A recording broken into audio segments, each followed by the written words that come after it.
Hey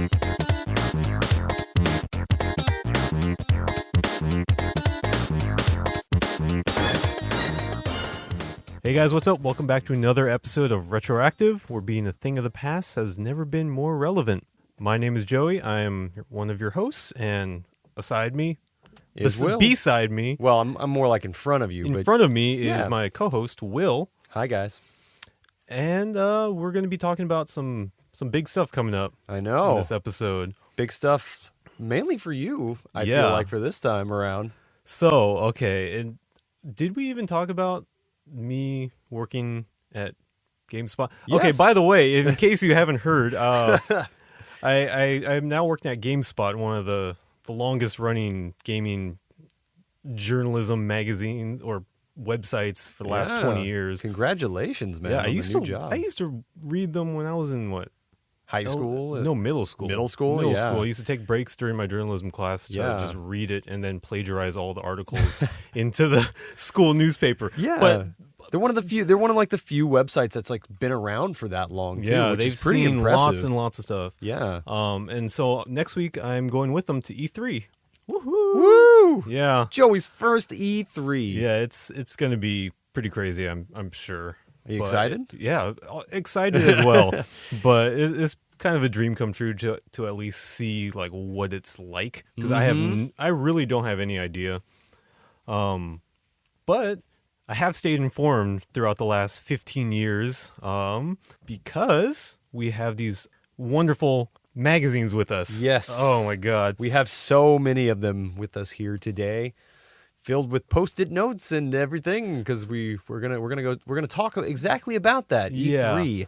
And so what I did before this week came up, I went through and just dug through all my old GamePro, Electronic Gaming Monthly, Nintendo Power magazines, and tried to find as much coverage of the old ass E3s as I could. Yeah. And I feel like we got quite a bit here. Yeah, really. Which, although it is kind of funny, because I think, we were just searching not only like a couple minutes before we started recording this, but I was searching in my apartment earlier, and for some reason I just don't seem to have those particular issues of E3. I have like all of these ones from like March and like November and you probably ripped them all up in excitement after reading about the games. Oh my God, I hope not, man. Or but they're farther in my this is going to be interesting looking through it, because like, website coverage for E3 has always been like, ever since the internet started, getting bigger and bigger. It's huge. Website coverage has been super wide, but you always think about like, what about before the internet? Yeah. And what about before we could live stream footage of the newest games, like right when they announced them? Like, exactly. What about the times that we had to wait like a month plus in order to even find out what happened? Yeah, you couldn't just like log into the internet, check Kotaku or GameSpot to like see what's up with the news. Yeah, you like, had to wait until the following month. Everyone knew that E3 was in June. Yep. And you would just sit there patiently. It would pass and you're like, okay. What's coming out? Now I have to wait for the next issue of this magazine to even know what happened. Yep. And so there's that period of just anticipation that I feel people just don't get anymore. Yeah, exactly. It kind of saddens me that people are so spoiled. Spoilers. Yeah. Spoiled. No, they're spoiled. Yeah. Well, we are too. Oh no, it's true. I mean, and this one goes out to all of you, to any of you people out there who might be fairly young and don't remember a time that, existed without the internet and without that sort of thing. So, but we're gonna look at we're gonna answer all those questions about what happened before the internet and everything. And this episode is gonna be I guess we decided it's gonna be a 2-part episode. Yeah, we're gonna do a 2-parter. Because when I come back from E3 next week, I'm sure I'll have a lot to share with you guys. Yeah, I'm just gonna let you have the mic for that whole episode and just go ahead. Yeah, I sometimes wonder if it will change my perspective on E3 and I guess to see like will I view it the same way as I did when I was a kid? I mean, in some ways maybe, because now you're going there not just as like a gamer and someone who's just excited to like look at this stuff, but you're also going there for work. You're going to be actually doing that's your what I job, wonder. Will I just be desensitized from all the excitement after after another year has Yeah. passed or something. Maybe by the time you hit your third one or something, it'll start to wear Yeah, off a little, probably. wear thin a little bit. But we'll see. Well, we'll see. Yeah, but just like those, just like all of our old magazines here, we have the two sides. We have the previews and the reviews. So we're gonna look at the previews here. We're gonna kind of talk about the way it was back in the days, back when E3, like you said, back when magazine coverage was the only way you could get this sort of information. We're talking like the late 90s, early 2000s for pretty much most of these magazines that we got here. It looks like 99, 2000, and maybe as late as 2002. That's kind of the latest one it seems like we have in our hands right now. But let's talk a little bit about that, about magazines. Yeah, okay, well, we have a lot with us right now. I do have a lot. They were all stored in this I don't know, some sort of food transportation bag. Foodland. That eventually got ripped because the thing weighs like 20 pounds with all the magazines in there. God, these things are freaking heavy, man. This is a reason why, I think, people don't really seem to buy too many magazines these days. Or they don't store them like I do. I do too. It's okay. Yeah. I don't know, looking back on magazines, I always find them to be kind of interesting.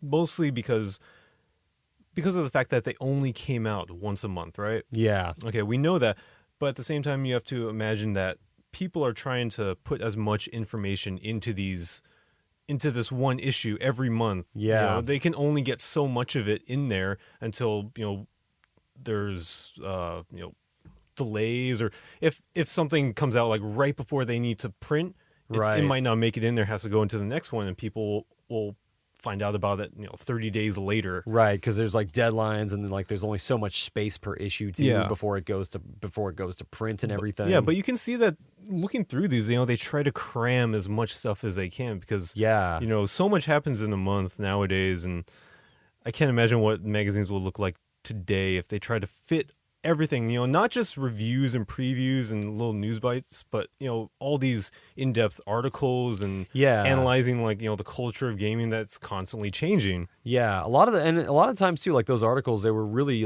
big and really informative articles too, where and they also had to be really succinct and everything. They had to be really short and really to the point. Yeah, really concise. Concise. That's the word I was looking for. If you look at any reviews, almost any review in any magazine, it's usually no more than 2 paragraphs. Exactly. You have to kind of review the game, or even a lot of times preview the game. You had to sell the game in so few words, because there's also of course, looking back at all these old gaming magazines, there's a ton of advertisements. Every other page is a full-page ad. That's not even a joke. I was looking through some of the EGMs, and every page, pretty much every time you turn it, it's on the right side is a full-page ad. Yeah. And you have the magazine maybe 100-something pages. Right. And it'd be super thick. It's 50 pages worth of ads. It feels really heavy in your hands, but then you flip through it and you're like, wait a second. Where's my actual content? Exactly. And I mean, you could look at that and think that oh well, it's magazines are always like that, especially some of those the big magazines like Cosmopolitan and everything. You have to flip through 20 pages of ads just to get to the table of contents. It seems like, but in a lot of ways too, the ads were kind of cool because they also had those deadlines as well. I remember a lot of the ads too, especially around 99, 2000s, a lot of the times they would be geared towards E3 as well. Dead or Alive was an ad. Apparently, they ran an ad campaign that's showed one of the characters, and it the tagline was she'll kick your butt at E3 and beyond. They would change the ads based on when it was running. I don't remember ever seeing those. Yeah, I was looking through some of my old ones before too. I had a lot of official PlayStation magazines, and also EGM Squared, and a lot of those ones in particular, because those were the ones that I actually bought all the time too. Yeah, alongside Nintendo Power. But yeah, I feel like the ads too. Yeah, the ads really kind of seemed to try a lot harder. They were a lot more stylized, and they actually it had some of them. They made it. Some thought. They made it it was another medium amongst itself. Yeah, it wasn't just a way to highlight what graphics you have. It was a way to just get people interested in whatever it was you're selling. Right. Like I was flipping through some of these. I'm like, a lot of them aren't even really related. They don't show anything from the game at all. Right. One of them was a Tetris ad. Okay, Does that's Tetris for. need an I ad? think it was for Tetris for like the Super Nintendo or the N64 maybe. Mm-hmm. And it was basically four guys in a Jerry Springer on the Jerry Springer Oh, stage, okay, yeah. and they're saying Tetris like ruined my life, and they're all sitting there in their '90s outfits, just being grumpy, and they're all looking at each other like they hate them, Yeah. they hate everyone else. Hey, you think about it though. It's like, what does that say to you? 4 multiplayer Tetris, 4 players. You're going at it with your friends, and then what happens? The game wrecks your friendship, man. I mean, technically, you could replace Tetris with any other multiplayer game in that Yeah, ad, and it would that's true. still feel the same. What was the ad I was just looking at that I was showing you here? I think it was for Virtua Tennis for the Dreamcast, and it basically Oh God. it was a locker room scene with all of these naked old dudes sitting on a bench, and the tagline is just tennis without all of the locker room embarrassment. Yeah, Of course, you would show me that one. of course. I was just flipping through it. Can we go through some of this wonderful E3 coverage we have here? Definitely, definitely. All right. So, looking at E3 coverage before. So what exactly? B4 or is it E3? Well, E3 coverage before, like back in the days. I mean, what was it like back then Okay. in terms of what do we got here? What do you have in your magazine that you're All holding? right. I have just one full page spread of E3, and that's it for this issue of in Nintendo Power. What? Actually, no. This is a couple pages actually. Okay, I was gonna say like one page. Okay, I got 3 pages here. And this one is from, I believe, this is from the summer of 1999. Oh, okay. So that was a big year. they're showcasing these E3 showstoppers, and the first thing that they're highlighting here is the new technology of the Dolphin. Which Yeah, was this was way before, like even the GameCube came out, yeah. Well, that's what eventually became the GameCube, Yeah. right? Yeah. and so it was still codenamed Dolphin. And it's Mm-hmm. interesting to see exactly what they highlighted here. Because they highlight a lot of the stuff like the processor, like who makes it. There's like okay. I'm gonna read the Dolphin facts in this little box down here. Go for it. There's an IBM 400 megahertz CPU. There's a .18 micron copper technology. An RTX 200 megahertz graphics processor. DRAM memory with 32 gigabytes per second of bandwidth. Keep going, baby. And a DVD. Okay. Oh yeah. Wait a second. It says right here there was a DVD drive supplied by Panasonic. Well, I mean, yeah, I'm sure they made the drive, Uh-huh. but it was not a DVD if you Nope. remember it correctly. Nope. And it also says it has counterfeit protection, which we find out it didn't actually have. Yeah. And it would launch by the end of 2000. Did it? No, it didn't. What is 2001? It was right? 2001. Yeah. So it was delayed, but you can see that they wanted it to make something Yeah. good. I think the fact that they even listed all these stats, Right. it meant a lot in terms of like competing with Sony and Microsoft. Yeah, at the because you time. think about this time, 1999, that was the year the Dreamcast launched too. Yeah. So that was like already Nintendo was kind of, well, actually no, yeah, I wouldn't say they were behind. I guess technically the Dreamcast was the first of that next generation Mm-hmm. that would have competed with like the GameCube. Actually, wait, PS2, yeah, PS2 was it competing with the PS2 yeah, also? it was next year. Oh yeah, the PS2 came out like the Actually, following at year. this point in time, Dreamcast wasn't even out yet. Right. But it's really interesting to see, especially back in the late 90s when people seemed to be really, really obsessed about how powerful your system was. Yeah. Like if it didn't have, the best graphics processor or it didn't have a DVD drive or anything like that, people were like, "Oh, this is not good. This Yeah. is not going to be like the good system to buy." Right. I feel like people still do care about that, but to a lesser degree these days, Like I never felt that was the big thing about the PS4 or the Xbox One, or even like the Wii U. It was never really it never really seemed to be the main selling point of the system is like, oh, how powerful is it? Because Yeah. these days too, it's like, well, a top of the line PC, is going to beat out whatever you can get on the consoles. regardless. These days. Yeah. And because PC gaming has grown so much, over the years, like especially since like the mid to late 90s, it's like the specifications just don't really matter that much anymore. What matters more is just like how the game runs on the system you buy it for, I guess.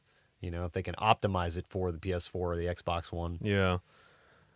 All right. Okay. On the second page here, it's a little article celebrating Zelda: Ocarina of Time. Oh, I guess they're yes. recognizing exactly the success of the game and how great it was. They knew at that point. Right, because at that point it was what, a year after It was a came year out? later, yeah. And so there's a photo of Miyamoto with like a bunch of these awards from the Interactive Arts and Science Committee, and apparently stars such as Coolio, Ben Stein, and Sugar Ray Leonard came out to celebrate with them. Yeah, those were truly the icons of 1999 right there.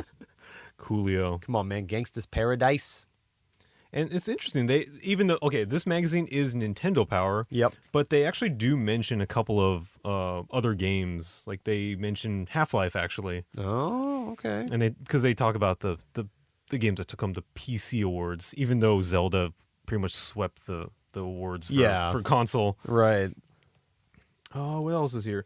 There are some pretty terrifying pictures of of some of the show floor here. Keep in mind, this is still 1999, and the people that are reporting on this, they had whatever technology was out at the time. It was not every outlet had the best technology. Yeah, definitely. You still have to remember this is just a group of people who work for Nintendo Power that went over there. So Yeah. here I'm going to show you. Look at the bottom right corner. Bottom right. What is? That is a Donkey Kong 64. Oh, it's a statue. It's of a some picture sort. of the statue. Yeah. Yeah. That's kind of weird. He looks looking. pretty terrifying there. That's the stuff of nightmares right there. That's pretty scary. And can I just say, or actually you said it earlier, but the layout and the design of this page is just so 90s. It's incredibly 90s. So 90s with the color scheme and even the font of the article headline. Nintendo powers. Wait, what does that say? Powers Virtual E3 or Powers E3 Virtual? Powers. What is that? Virtual Nintendo. It's possessive. Yeah. Clearly. Okay. It has an apostrophe S. Welcome to Nintendo Power's virtual version of E3, even though it's printed It's on not paper. Wait, what? Well, I mean, they tried. Yeah, wait, what month and year is that? You said that was This from... was I can't read it. I'm assuming it's August 99. Okay, because I have the preview version of E3 Okay, from those. let's go through that. So the preview version of this actually looking through all of these magazines and getting all the E3 ones we have, this one might actually have the most amount of pages dedicated to E3. So this was a Nintendo Power from May 1999, before E3 actually happened, and yeah, on the cover it even says E3 Buzz, 24 extra pages. And yeah, it's literally a 20-page spread without any kind of interruptions or anything about E3. And the way you notice the way they set it up here is it's really all about the games, and they divvy it up basically but obviously they have all the first party stuff first. They have all of the big previews of what's coming out for the N64 this year. And of course it's what are some of the games headlining this one? Donkey Kong 64, Command and Conquer 3D, Mario Golf, Pokemon Snap, Pokemon Stadium, Star Wars Episode 1 Racer, all these first-party games. And yeah, it's you can see there's a lot of writing. There's maybe about two, maybe I want to say about two, maybe three for some games. In terms of the screenshots, there's just 2 or 3 pictures of the game, and then mostly the rest of it is all just writing. And I'll argue that it makes more sense for a preview to be longer. yeah, Just because after the show, you only have about half a month to write as much as you can about Right. the games and get it out to publication. Whereas with a preview, I guess they know exactly what's going to be there. Yeah. And they just try to talk as much as they can about whatever's coming up. Yeah, which is awesome. And of course, you see later on they break it down into what's coming out from the third party developers too. Yeah. So we got the first couple pages here, Nintendo, and then it goes into Capcom with Resident EA. Evil 2. EA, Midway, Acclaim. Oh Yeah. my god, when Acclaim was still around. Yeah. Ubisoft was around here. Activision's in there too, and you start to get to like the no-name developers that like I don't think exist anymore. What? Okay, THQ. Well, not there, THQ, but like maybe there's some other ones. Konami, Red Storm. The hell is this? What did they make? They made a Rainbow Six game apparently. Oh, right, they made Rainbow Six. They got Crave, GT Interactive, and Rockstar even. Well, this was back when what game was it that Rockstar was featured on Okay, there? Rockstar here. They have Monster Truck Madness coming out, Bass Hunter 64, Yep. and then also Earthworm Jim 3D, Your which we will not favorite. talk about anymore. Favorite game ever. And let's see, and it goes on after that to all they the have Game Boy Color games. Yeah. Well, what I like about like this kind of setup though, when they basically it was just featured that stuff it's like this was your first time like hearing about these games oftentimes. This is your very first time hearing about this stuff. You just see like, oh crap, Donkey Kong 64. Oh man, they're bringing StarCraft to the N64. Resident Evil's coming to the N64. Like all of these games, it's like this was the first time you had heard about them, and that's when the hype starts, because it's like you see just this little snippet with a couple of screenshots, and then what do you want next? Is like you have to wait for the next issue when after E3's actually happened in order to get the actual in-depth information on it. So it's like, I think that was probably the biggest part of the coverage back in the days when it was only magazines. It was the anticipation. I think you mentioned it earlier on in the episode. It's just this anticipation of having to wait for that next issue. And like oftentimes too, it's like like that. What happened there was like these issues would generate a lot of like word of mouth from friends because there were so many different magazines back in the days. You had Nintendo Power, you had EGM Squared, Game Informer, Game Pro, official blah blah blah magazine. It's like there were so many magazines, and it's like I don't know anybody who was ever subscribed to all of them. But you kind of picked and chose based on whatever exactly whatever system you had. Exactly. That's why I had Nintendo Power for like 10 plus years. Yeah. Because you were like, and then also EGM for everything else. Yeah. See, for me, it was kind of like that too. I had Nintendo Power early on, and then when I switched over to PlayStation, I would get official PlayStation magazine and EGM, Game Informer for a while. And it's like you'd talk to everybody, all your friends, like at school, be like, hey, what did they have in like EGM about E3, about what games are coming out too, and you tell them what was in Nintendo Power and everything. So can I tell you what was in Nintendo Power here? What was in Nintendo Power there? I think you showed me this earlier, but this quote from them where they say, even with 24 pages, we don't have enough space to cover every title in depth because 1999 is just turning out to be one huge year for the N64. For instance, Titus Software will bring the long-anticipated Superman 64 at the time of the show and will highlight Xeno Warrior Princess, a fighting game due out this fall. So you can heavy hitters there. You can see just how oblivious some like magazines were at the time because a lot of it was just not playable. Games at the time when especially when E3 rolled around, that was the first time anyone ever got to play these things. They didn't have like these press kits that they could send out to people digitally, and like they do with a lot of Steam games nowadays, where people can preview it like months and months in advance. Yeah, exactly. And even with like even things that we take for granted, like video clips, or commercials, even or trailers, we didn't have that back in the days. Yeah, all we had were these little pictures with whatever was written next to them, and that was as much information as you would get from month to month. Yeah, most of the time it's just one screenshot. Yeah, it's like, and you're supposed to take whatever you can get from there, So, who would have thought that when that game came out, that Superman 64 would turn out to be the pile of crap that it turned out to be? One thing you can be sure of is that E3 1999 will be the biggest and best ever for N64 games. And that's the end of that same paragraph that Joey had started with Superman 64. That's the whole thing combined, not necessarily just Superman 64. Yeah. Because if you look back at a lot of these games, like they turned out to be very, very good. Yeah, no, for sure. Okay, let's look at Nintendo real quick. So the big highlights here are Perfect Dark. Mm-hmm. What year is this? That's 99. Perfect Dark, Donkey Kong 64, and Star Wars Episode 1 Racer. Yep. All which turned out to be Really to good great games. games. Yeah, especially for the N64. Yeah, even StarCraft, Eternal Darkness, which turned out never made it on the N64, was released eventually for the GameCube, but it was still a good game. Yep. Let's see what else we got here. Well, we could also fast forward to a year later when some even heavier hitters came out. Okay, let's do that. So, like the next year, like even for Nintendo Power. So we're gonna stick with Nintendo Power for this part. I have the May 2000 issue, and for this one, they decided like for 2000 they were gonna do a 3-part coverage for it. So May, June, and July. And look at some of the heavy hitters in this one. So you got Zelda Majora's Mask headlining it. Okay, yeah, that makes sense. Pokemon Gold and Silver. Makes even more sense. That was when it was out in Japan. So you had all the Japanese screenshots and everything.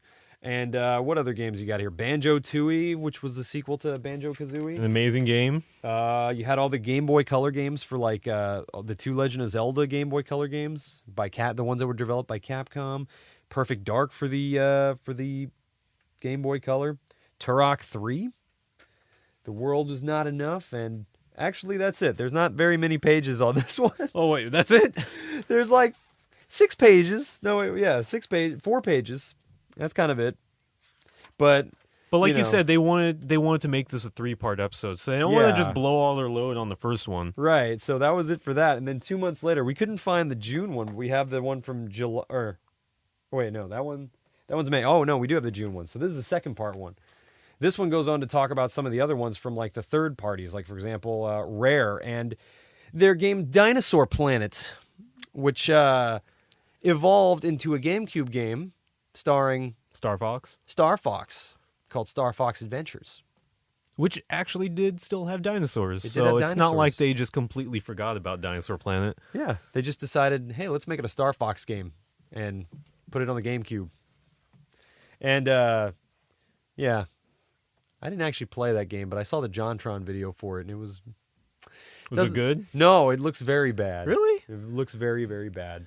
Well, at the time, I'm sure No, seriously, at the time, so many people were pretty hyped for this game. Yeah, I mean, when it it was sounded still like it. Dinosaur Planet, when it still had like this huge scope of just this huge world that they wanted to build. Because I mean, it's freaking Rare. Yeah, So they just came like, it was just hot off the heels of all the Banjo games, Jet Force Gemini and Perfect Dark. Right. And then they want to make another adventure game with dinosaurs. I mean, come on, how can you say Yeah. no to that? And they say it right in here too. It's like, leave it to Rare to try and upstage every major title at E3, including their own magnificent Perfect Dark and See? Banjo-Tooie titles, with a stunning new game that raises the quality bar higher than ever before. The surprise comes in the form of Dinosaur Planet, an N64 tour de force that takes 2 heroes from their home world to the distant Dinosaur Planet in parallel but separate journeys. This is making me really sad now. About what could have been. Yeah. Could have been an awesome game. But that was the whole thing, too. It's like you read stuff like that, and you get super hype and super excited for these games, especially like when someone like Rare with a great pedigree on the N64 shows off an entirely new IP, an entirely new franchise, which was a lot more common back in the days. Like back in these days, it wasn't uncommon for them to like launch new franchises like they do, unlike now where, every new franchise is a huge gamble that nobody wants to take. And yeah, this one's all about like all the third parties. So you got like all the Capcom stuff in there. Another big blurb about Gold and Silver. This one's like 2 pages. Yeah, 2 pages, and they preview some of the new 151 Pokemon, with the names and everything. And what else we got? A lot of Game Boy stuff in this one, actually. A lot of Game Boy. Is that Cruisin' World? That is Rush 2049, Cruisin' Exotica, Tom and Jerry, Army Men, Sarge's Heroes 2. Okay, can I ask you something? Yes. What was with the obsession with Army Men back then? I have no idea. Because I can count like at least 4 or 5 issues of Nintendo Power that I have somewhere That have it on the Army cover. Men on the cover. Yeah. I had never played a single one of those games because they always looked really kind of dumb to me, even as a kid. I mean, Army Men, the toys are pretty dumb. Yeah. I mean, they're just guys. There's little plastic soldiers. I mean, they were probably fun for kids in like what, 1940s, in the 1940s? But yeah, I'm not sure at what point they decided it was a good idea to start making video games off of them. Maybe when did that movie Small Soldiers come out? Is that what that was? Ooh, that was 1998. That might have been around the that might No, have been wait a why. second. But I mean, it's like a different IP. There was a Small Soldiers game, if you remember. Yeah, I remember it being not very noteworthy. I think I rented it maybe. Sounds about right. Good lord, I had the Yeah. soundtrack for that movie. Yeah. For some reason I really liked it, and I couldn't understand why. Yeah. You know, it's weird too now that we go back to some of these really old like magazines and look at the spreads. I feel like years later, you know, because I'm remembering a lot of the magazines that I had probably when I was in college, maybe like 2007, 2008.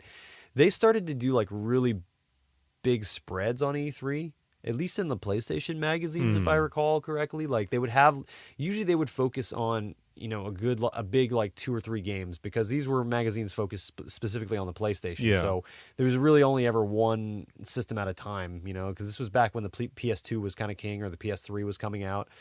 They would focus on 1 or 2 games and they would do like this whole big like 4 or 5 page spread on them too. Just on a single game. Yeah, like I think they did that with it might have been Uncharted 2 in one of the issues that I had back in the days. Yeah. And that was probably what got me the most excited. You know, it's like when they started doing those really lengthy articles, like really Yeah. big, in-depth ones that, you know, the writers, they tried to talk about their more personal experiences with playing the games themselves too. Because like you said, this was a lot of times, even, you know, up until like the mid 2000s, this was usually the first time that, you know, a lot of the press people would get to play these games and try them out and demo them. And it was always really interesting to me reading those articles where like the writer takes you through what's going on in the game and showing Like an it off. actual walkthrough Yeah. of whatever demo they're Exactly. playing. They're like, oh, I have like, you know, I'm sitting down and playing like Fallout 3 for 20 minutes and I go to this place and that place and this happens, you know, and they're introducing you to the Yeah, game I saw world that those way. being a little more common like later on. Yeah. Because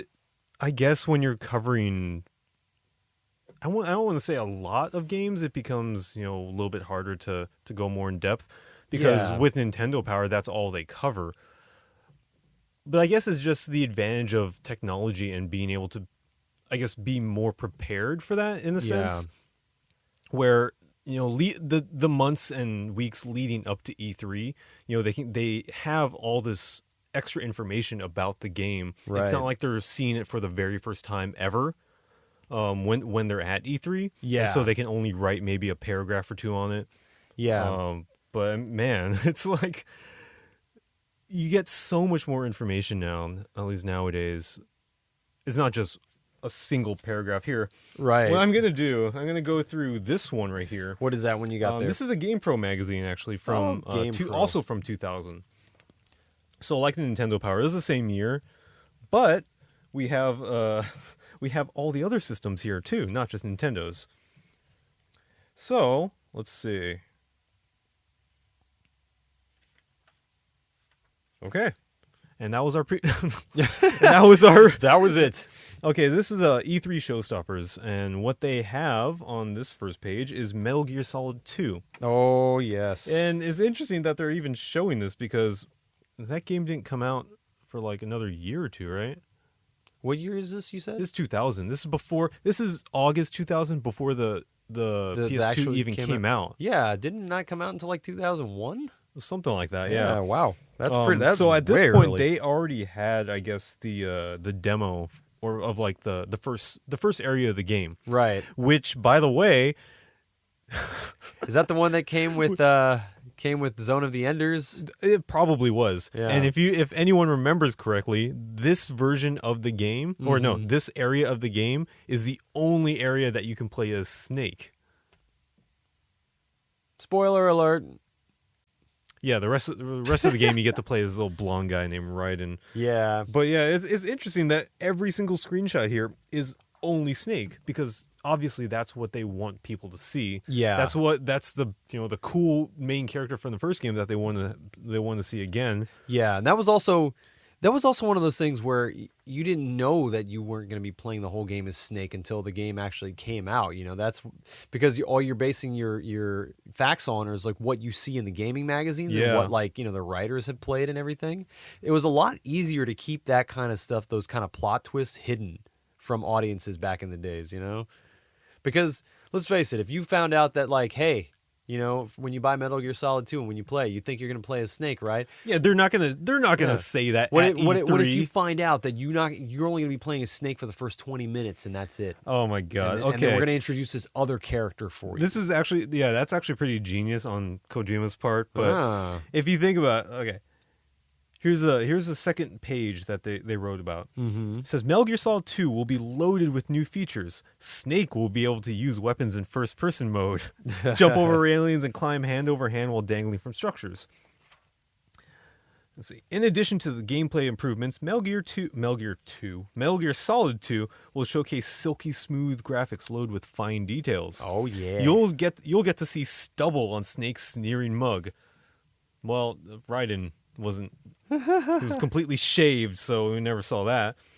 Watch bottles shatter when caught in crossfire, and spy long shadows cast along dimly lit passageways. Man.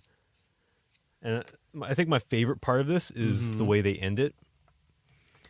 This early in the game's development, there's only one thing that's sure, and maybe only one thing you need to know. Snake is coming.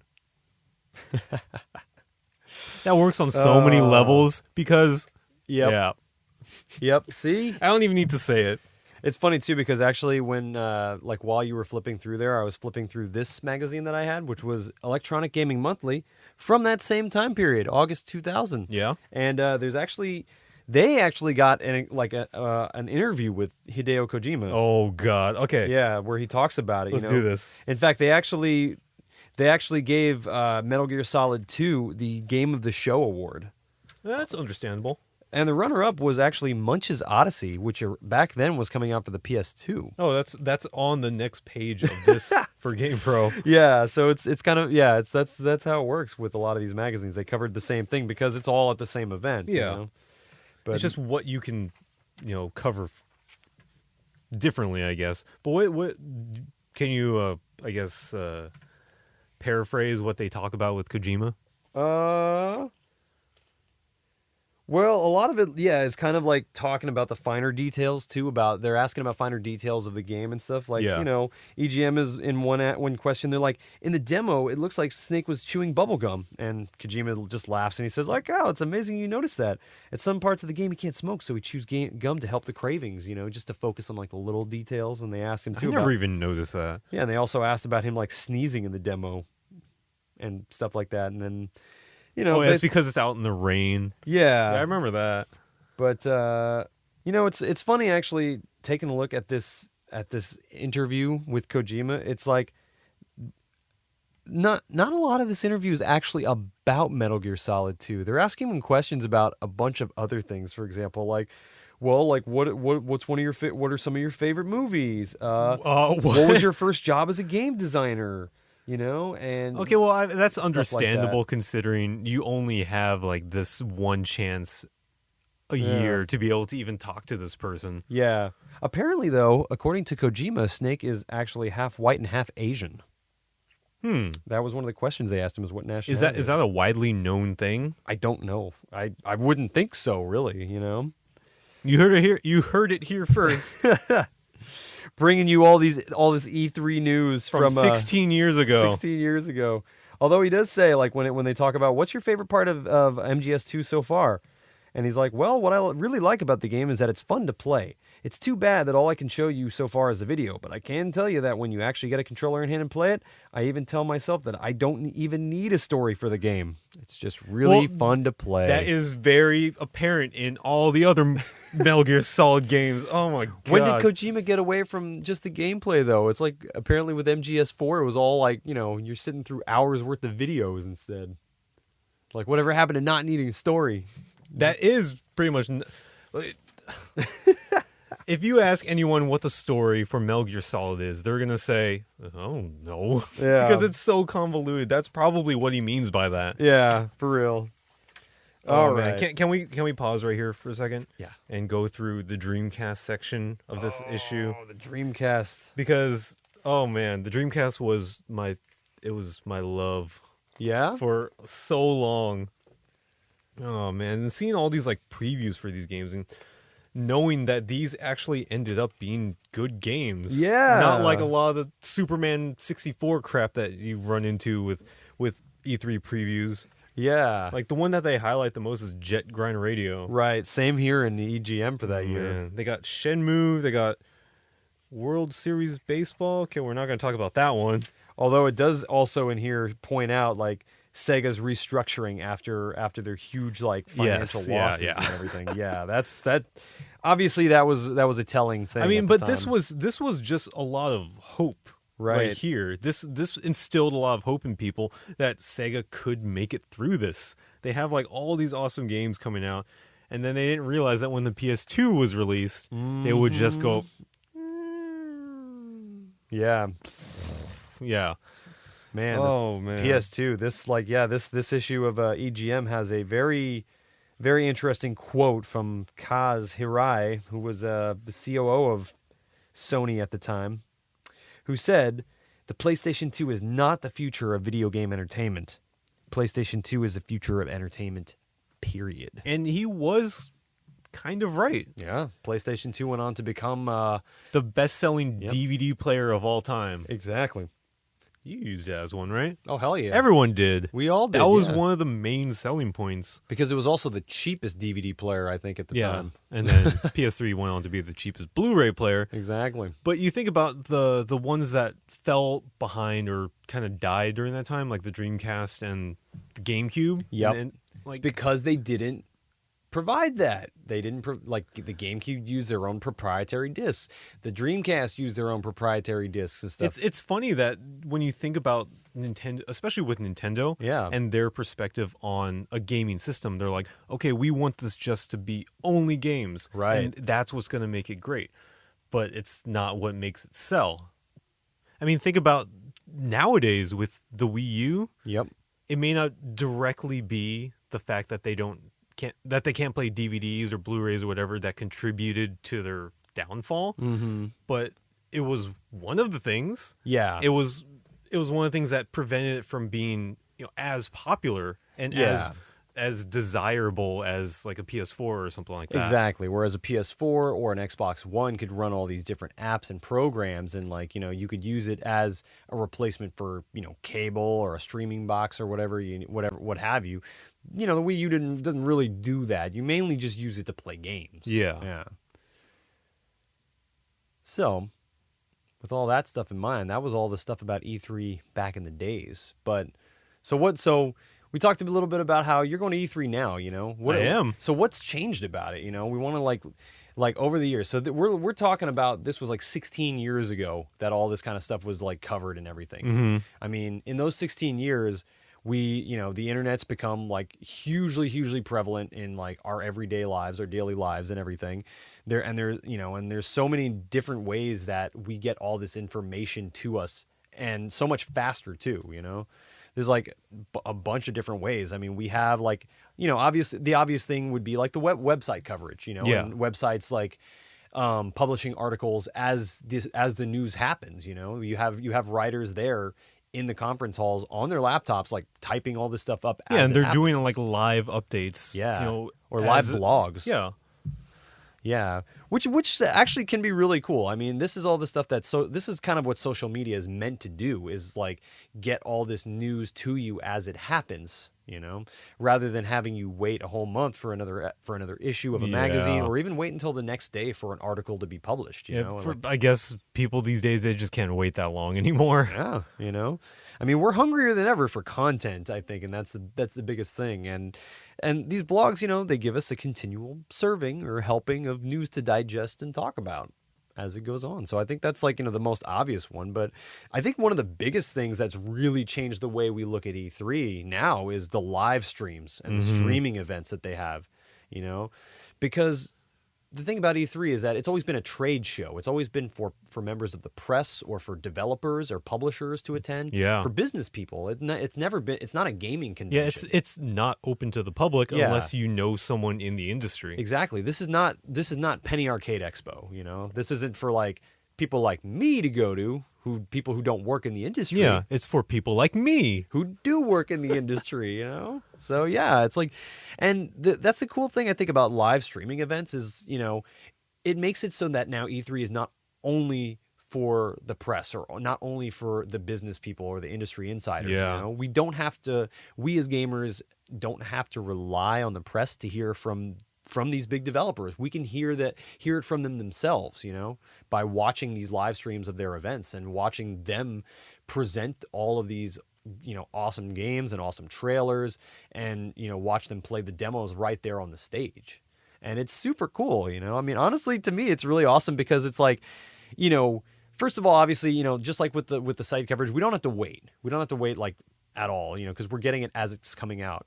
And also, you know, I feel like a lot of it too, it helps create this sort of, it creates the same sort of anticipation that we had back in the days reading these articles, but it's a shared anticipation because we're, you know, you're watching this with like thousands or millions of people around the world at the same time, you know? Right. And especially on sites like Twitch, you know, there's, you know, people throwing all this stuff into the chat. Like, I mean, with that many people, it's more like garbage. But I mean, it makes it feel like a live event. Yeah. Even though, you know, you're watching it live, but you're still in the comfort of your own home. Yeah. You're not in a sports arena or anything, and that kind of makes it seem like you are, at least a very little bit. A little bit, yeah.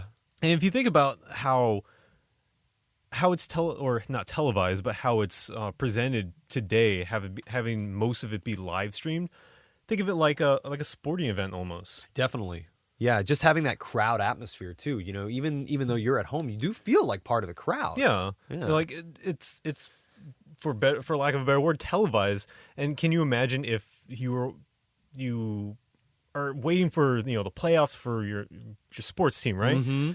And imagine if it wasn't. Like, imagine if you weren't allowed to watch that unless you were involved with the organizations. Yeah, imagine if they awful. Imagine if they closed that off to people who only were like sponsors or whatever for all these sports teams, and you didn't even get the results of the games themselves until the next month. Yeah, you'd feel so far removed from it, you know. I mean, granted that, you know, people are very important in sporting events and they generate revenue. Yeah. But I mean, it's still the same idea in that. Definitely. In that, because you're trying to sell your game. Yeah, in that to this players. group of people aren't. It's just closed off to the public. It's such a weird kind of like disconnect that they kind of closed up nowadays. Yeah. Pretty much everyone's invited to E3, regardless of if you're at home or if you're actually at the show. Yeah, exactly. And a lot of times too, that, you know, that hype, that hype is just, it's so much more, I feel like it's so much more real, you know, when you get to see it from the developers themselves. I just remember last year's E3, and the big thing for me, you know, when they revealed Fallout 4, that shit was nuts. I think I got home like right when that presentation was starting. Did you know that they were going to do that? No, I mean, we like here's another thing. This leads to another thing that we have now, more so than in the past. Before, we had previews. Like, we had like, you know, we had like all these magazines that would lay out like what games are expected at E3. Now, not only do we have that, but we have spoilers and leaks and pre-show conferences that companies do before E3 actually starts. And I want to talk about like the spoilers and the leakage, you know? It's like the leakage. Yeah, it's oh like, my God. Because a lot of times nowadays we are so, you know, hungry for this content, you know, like we don't want to wait for it. So a lot of times now you get spoilers that come out about like, oh, like Nintendo's going to show off like the new like Star Fox at this event or something, or like Microsoft's planning to unveil like their new console here. You know all this information now before it actually happens, before the company gets a chance to show it off. I mean, going back to Fallout 4, there was so much speculation leading up to this big announcement, you know. It's like there had been all the rumors online about like, oh, somebody revealed like that the script, you know, had Fallout 4 set in Boston, or that like, oh, they were looking to hire a designer or something for this job, but there was no concrete evidence of it actually existing yet. Exactly, up until this point. Whereas I think, for example, for this year, somebody had already leaked for example, that Watch Dogs 2 was slated to be so funny story. announced. Okay. So the way it was leaked was probably the funniest way anything was ever leaked. Yep. Because apparently they had sent a copy, or not a copy, they had sent a promotional sunglasses case Uh-huh. that had the Watch Dogs 2 logo on it to, I guess, someone who worked for Ray-Bans. And apparently they decided to take a photo of that and post it to Twitter and say like, oh, can't wait for this. And then everyone's like, wait a minute, Watch Dogs 2? And there you go. And of course, look at it now. Now there's ads already out. There's already trailers. I mean, and yeah, everything. they showed it, but I Yeah. mean, people weren't I don't think people were as surprised as Not really. considering that everyone hated the first game because of Yeah. how crappy they made it. But hey, it's set in San Francisco, so I know. I'm mildly interested now. You're probably going to get it, right? You bought like Driver for that exact Yeah. reason. Yeah, it's just like having like the spoilers though. I don't know, sometimes I feel like it detracts from that experience a little bit, having that stuff kind of like accidentally leaked. Like there's always like the retailer leak or something like an Amazon link goes Yeah, live. they'll have like a photo of the game's name and then Yeah. the date in which they're allowed to even talk about it. I'm like, Exactly. Come on. Exactly. And it's like you find out that way. Yeah, personally, I love being surprised at E3. Like, I Yeah. like seeing things that, are being revealed for the very first time. And I'm sure that tons of other people that go to E3 do. So it's kind of, yeah, like you said, it's kind of a bummer to know that there are people out there who just don't really think about that at all, and then it just happens. Yeah. Or people who deliberately try to spoil it for other people. I know, and you always have assholes like that too who try to spoil things ahead of time, like Snape kills Dumbledore. Like that whole thing. Yeah. Exactly like that.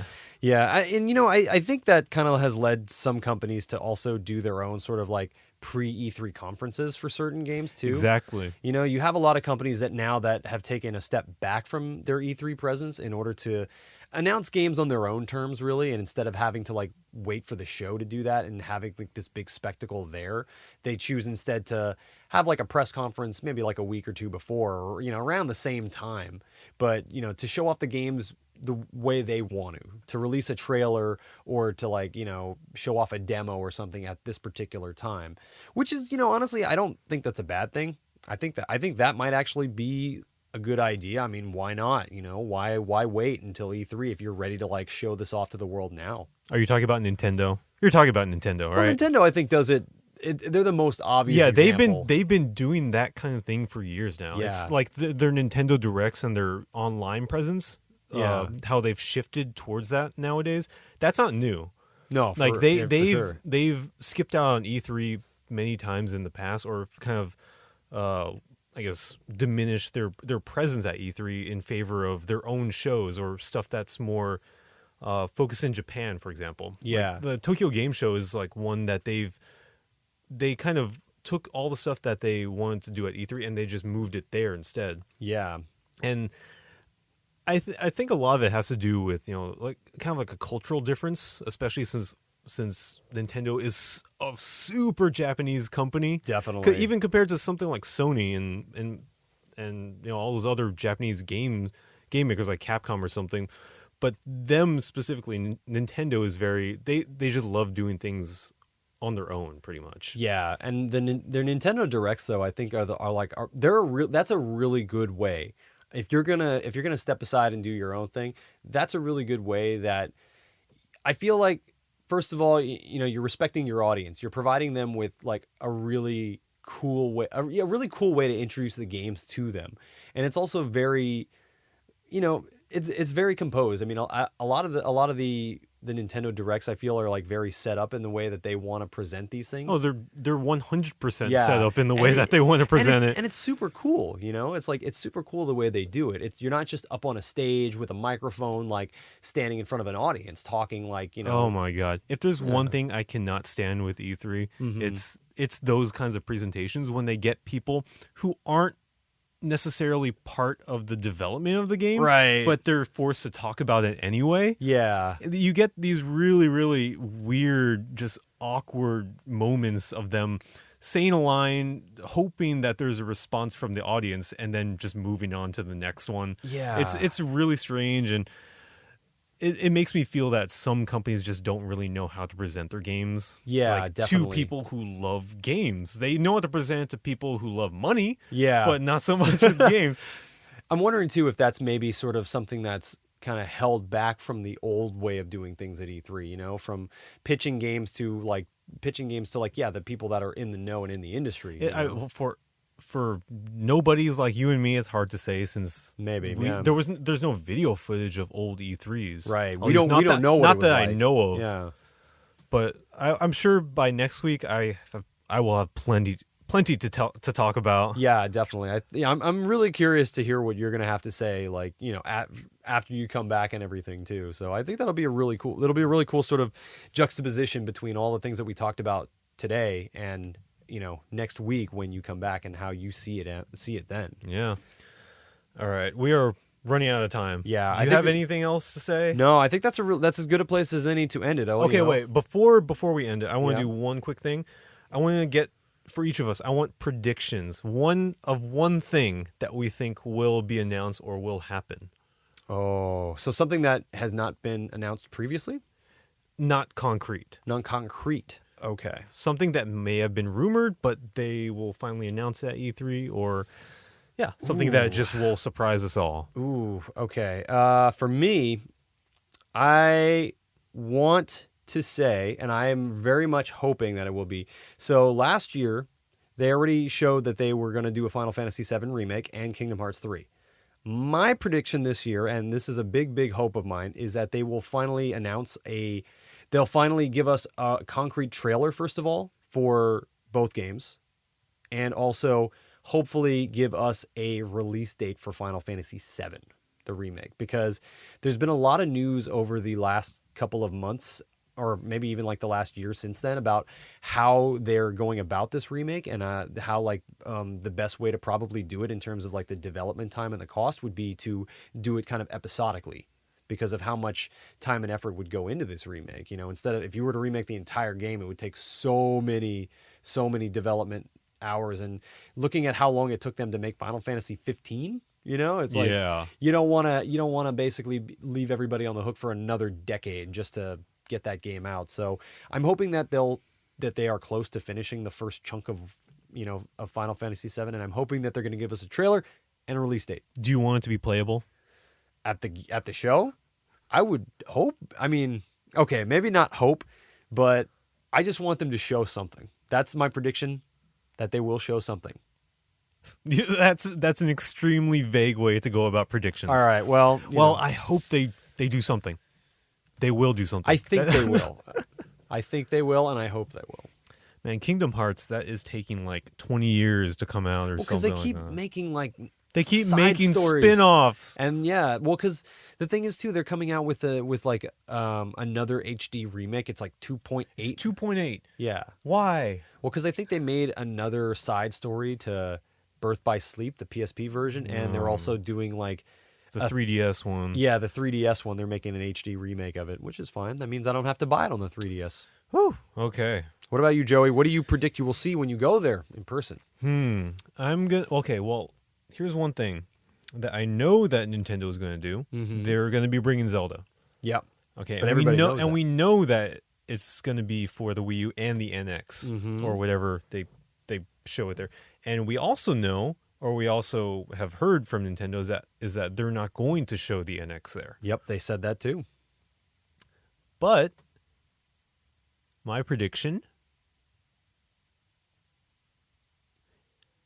Okay, I did not prepare this thought. Yeah, you're thinking about it right now. But I feel that they will release the name of the NX. Oh, when they show Zelda, when they show it, and when they present it, it's going to be for the Wii U, and they're going to show whatever name. And gaming. No. And gaming. Sorry, I had to do that. It's going to be the Wii U, coming. What was it? March 2017 for the Wii U, and bam, the name. That's my prediction. Do you think maybe they'll have like a little snippet video? Maybe they're not going to show the system. I mean, they did that for the Wii, which was pretty bold at the time. Yeah, because they didn't even have the name. It was a revolution. They showed it. Yep. But yeah, that's my prediction. All right. We'll see. We'll come back in a week and we'll see if our predictions came true. I think for both our sakes, I hope so. I hope. That'll be awesome. All right. I think that was actually our final round. Final round.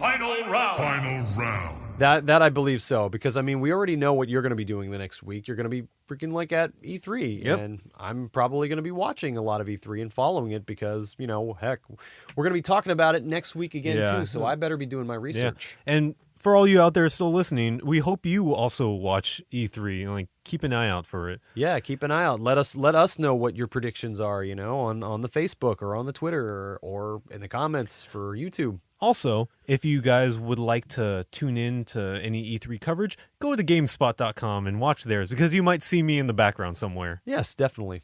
I will. I'm certainly going to be checking it more now that you actually work there. Gotta support my friend in all his endeavors. Yeah, I'll be waving Yeah. during the interviews. Okay, we're out of time, so we will, I guess, see you guys next week. We will see you next week. We will have all the E3 updates from then, and I'll be able to fill you in on everything that went on. So Yes. we'll see you guys then on the next episode of Retroactive. Later, guys. Hey guys, as always, thanks so much for listening into this episode of Retroactive. If you enjoyed the podcast and want to hear more, please don't hesitate to subscribe to us on iTunes and YouTube. And while you're at it, hit that like button, if there is one, and leave us a comment to let us know your thoughts. We promise we'll read it. We're also on social media. You can check us out at Facebook under Retroactive Podcast, Instagram as retro.active, or Twitter as _retroactive. Yeah, we really couldn't get the same name on any of those things, but oh well. We'll catch you next week.